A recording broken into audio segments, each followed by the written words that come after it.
जवान गोरी कले कौन से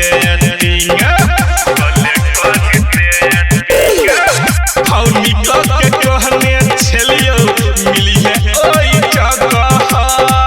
लागे छे जवान गोरी कले कौन से चढ़ल जवानी में मजा चढ़ल जवानी में मजा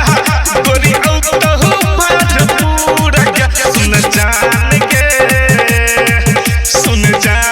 के साथ में मिली है ओही धाम के सुन जान के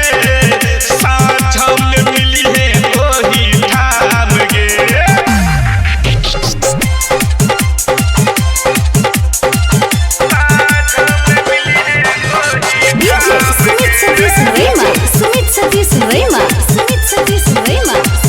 अभी आप सुन रहे हैं गीतकार शंकर बिहारी का शानदार प्रस्तुति।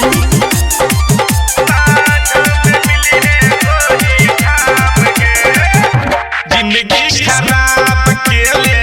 नबीना उजनिया के लगना गुडुआ राम तू मार समील के जिंदगी खराब के ले नबीना उजनिया के लगना गुडुआ तू की सुन मा समील के अइहे उजान तू घूमे अइहे उजान तू मिले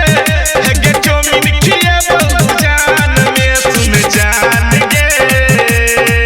सुन जान के